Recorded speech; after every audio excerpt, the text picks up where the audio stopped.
Merhabalar arkadaşlar, kanalıma, mutfağıma hoş geldiniz. Bugün mayalı üçgen poğaça tarifi hazırladım. Yumuşacık, az malzemeli, görünümüyle de oldukça güzel olan bu poğaçamızın hemen lafı hiç uzatmadan yapım aşamasına geçelim. Poğaçamızın hamuru için ilk önce yoğurma kasesine 1 su bardağı ılık suyumu ekliyorum. 2 tatlı kaşığı toz şekerimi de ekleyip bir paket kuru mayamı ekliyorum. Kuru maya yerine yaş maya da kullanabilirsiniz. Mayamın aktif olması için biraz karıştıracağım. Sonrasında diğer malzemeleri de yavaş yavaş ekleyeceğim. Mayamızın daha güzel aktif olması için mutlaka karıştırma işlemini yapalım. 1 su bardağı sıvı yağımı da ekliyorum. Kullandığım su bardağı ölçüleri 200 milimlik klasik su bardağı. 1 tatlı kaşığı dolusu tuz ekliyorum. Tuz kendi damak tadınıza göre de ayarlayabilirsiniz. 1 su bardağı yoğurdumu biraz sulu tarafından ayırmış olduğum yoğurdumu da ekledim. Yoğurdumu da ekledikten sonra malzemelerimi biraz karıştırıp un eklemesi de yavaş yavaş yapıyorum. Toplamda 5 su bardağı un ekledim. Kullandığım bardak ölçüsü yine aynı 200 milimlik klasik su bardağı. Her zaman belirttiğim gibi un marka kalitesine göre değişebileceği için sizler hamurunuzun kıvamına göre un eklemesi yavaş yavaş ekleyerek yapabilirsiniz. Poğaçalarınızın yumuşak ve güzel olması için mutlaka ununuzu yavaş yavaş kıvamlı şekilde eklemeye özen gösterin. Bu sayede daha güzel yumuşacık poğaçalar elde etmiş olacaksınız.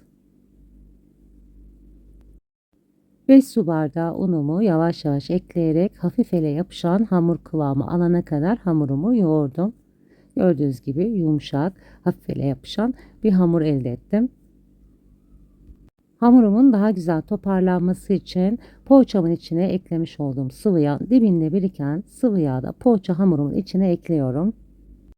Eklemiş olduğum sıvı yağla hamurum da gördüğünüz gibi çok güzel toparlandı arkadaşlar. Hamurumu güzelce yoğurup toparladıktan sonra yoğurma kasemin üzerine kapakla kapatacağım ve bu şekilde 1 saat kadar mayalanmaya bırakacağım. Hamurumuzun bulunduğu ortamın ısısına göre mayalanma süresi değişebilir. Evet, 1 saatte benim hamurum çok güzel mayalandı. Kapağını kaldırıp ilk havasını çıkartıyorum. Bu sayede de hamurumun mayasının da kokusunun çıkmasını sağlayacağım. Yoğurma kasesinde biraz gördüğünüz gibi ilk havasının çıkmasını sağladıktan sonra çok hafif tezgahımı da unlayarak hamurumun toparlanmasını sağladım. Hamur kesme aparatımla bu şekilde parçalara ayıracağım. Toplamda hamurumu 16 beze yapacağım. Sizler dilerseniz daha ufak veya daha büyük bezeler elde edebilirsiniz. Büyüklük, küçüklük ayarlaması yaparak ufak mandalina büyüklüğünde bezeler yapacağım. Son bezemi de yuvarlayarak tezgahımın üzerine alıyorum. Toplamda 16 adet bezem çıkmıştı. İlk bezemi tezgahımın üzerine alıyorum. Hiç yağlamadan bu şekilde elimle hafif bastırarak, çok kolay açılıyor zaten. Kahvaltılık peynir kullanacağım. Sizler dilerseniz kaşar, kıymalı, patatesli istediğiniz iç harçla yapabilirsiniz. Peynirimi ekledikten sonra artık şekil vermeye geçiyorum. Ucunu bu şekilde birleştiriyorum. Diğer uç kısımlarını da bu şekilde birleştirerek üçgen şeklini vermiş oluyorum. Hafif de elimle bastırıyorum. Yapımı gerçekten çok basit arkadaşlar. Gördüğünüz gibi ilk üçgen poğaçamı hazırladım. Yağlı kağıt serilmiş tepsime yerleştirdikten sonra ikinci kez tekrar size bu işlemi göstermek istiyorum. Uç kısmından bu şekilde birleştiriyorum ve diğer uç kısımlarını da güzelce birleştirdikten sonra hafif elimle bastırıyorum ve tepsime yerleştiriyorum. Son kez bir tane daha göstermek istiyorum. Dilerseniz ileriye de sarabilirsiniz sıkıldığınız yerde. Çocuklarınızın beslenmesi için de oldukça pratik, yumuşacık oluyor. Gerçekten gönül rahatlığıyla deneyebilirsiniz arkadaşlar bu tarifi. İçine kahvaltılık çikolata ekleyerek de bu poğaça tarifini yaparsanız gerçekten çok muhteşem oluyor. Bu arada arkadaşlar, kanalıma hala abone değilseniz abone olmayı, daha güzel tariflerden haberdar olmak için zil sesini açmayı unutmayın. Bu sayede başka güzel yeni tariflerimden anında haberdar olabilirsiniz. Bütün bezelerimi aynı şekilde üçgen şekil verdikten sonra yağlı kağıt serilmiş tepsime yerleştirip üzerine temiz bez örteceğim. Benim çok fazla vaktim olmadığı için 10 dakika tepsi mayası yapacağım. Eğer sizlerin zamanınız varsa 25-30 dakikada tepsi mayası yapabilirsiniz. 10 dakika tepsi mayası yapmış olduğum poğaçalarımın üzeri için 1 adet yumurta sarımı kasenin içine aldım. Yarım çay kaşığı ucuyla pekmez ekliyorum. Çok fazla pekmez eklememeye özen gösterin.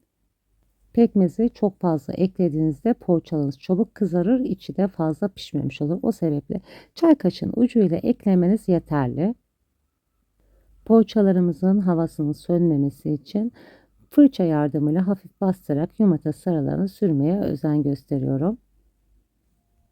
Yumurtanız çok ufaksa 2 adet yumurta sarısı kullanabilirsiniz. Benim için 1 adet yumurta sarısı yeterli geldi. Yumurta sarısı sürmüş olduğum poğaçalarımın üzerine beyaz susam gezdireceğim.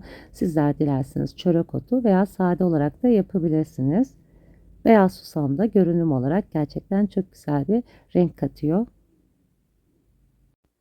Susamını da güzelce poğaçaların üzerine gezdirdikten sonra öncesinde ısıtılmış 5 dakika 180 derece alt üst fanlı ayarda poğaçalarımı pişirmeye gönderiyorum. Poğaçalarımızın daha güzel kabarıp pişmesi için öncesinde mutlaka 5 dakikada olsa ısıtmayı ihmal etmeyin fırınınızı. Evet, poğaçalarım gördüğünüz gibi çok güzel pişti. Toplamda 40 dakika kadar sürede pişti benim poğaçalarım. Hemen sizlere ilk sıcaklığıyla dokusunu göstermek istiyorum. Yumuşacık puf puf oldular arkadaşlar. Bu arada poğaçalarınızın daha yumuşak olmasını istiyorsanız fırından çıkar çıkmaz üzerine temiz bez örtün. İlk sıcaklığı çıkana kadar o şekilde bekletirseniz poğaçalarınız daha yumuşacık olacaktır. Ben de fırından çıkınca temiz bez örterek ilk sıcaklığı çıkana kadar beklettim. Sizlere poğaçamın ne kadar yumuşak olduğunu da göstermek istiyorum. Gerçekten yumuşacık puf puf poğaçalar oldu.